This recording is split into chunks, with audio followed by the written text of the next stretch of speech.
ಮಡಿಕೇರಿಯ ಕುಶಾಲನಗರದ ಖಾಸಗಿ ರೆಸಾರ್ಟ್ನಲ್ಲಿ ನಡೆದಂತಹ ಚಿನ್ನ ಹಾಗೂ ನಗದು ಕಳವು ಪ್ರಕರಣಕ್ಕೆ ಸಂಬಂಧಪಟ್ಟಂತೆ ಕಾರ್ಕಳ ಮೂಲದ ಇಬ್ಬರು ಆರೋಪಿಗಳನ್ನು ಪೊಲೀಸರು ಬಂಧಿಸಿದ್ದಾರೆ. ಪ್ರಕರಣಕ್ಕೆ ಸಂಬಂಧಪಟ್ಟಂತೆ ಕಾರ್ಕಳ ಕುಕ್ಕುಂದೂರಿನ 32 ವರ್ಷದ ಕಾಸಿಂ ಹಾಗೂ ರೆಂಜಲಾಡಿ ಗ್ರಾಮದ ಮೊರಂತಿಗುಂಡಿ ಬಳಿಯ ಮೊಹಮ್ಮದ್ ಸಿರಾಜುದ್ದೀನ್ನನ್ನು ಪೊಲೀಸರು ಬಂಧಿಸಿದ್ದಾರೆ. ಮಡಿಕೇರಿಯ ಗುಡ್ಡೆ ಹೊಸೂರು ಬಳಿಯ ರೆಸಾರ್ಟ್ನಲ್ಲಿ ಕಳೆದ ಅಕ್ಟೋಬರ್ 16ರಂದು ಕಳ್ಳತನ ನಡೆದಿತ್ತು.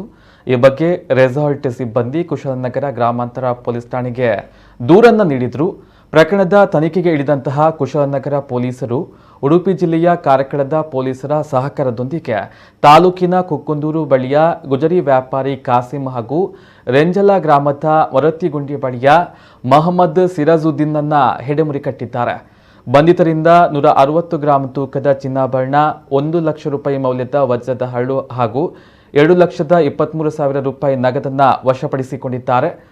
ಆರೋಪಿಗಳು ಕಳವುಗೈದ ಚಿನ್ನಾಭರಣವನ್ನು ಉಡುಪಿಯ ಜ್ಯುವೆಲರಿಯೊಂದಕ್ಕೆ ಮಾರಾಟ ಮಾಡಿದ್ದರು ಎಂದು ತಿಳಿದು ಬಂದಿದೆ.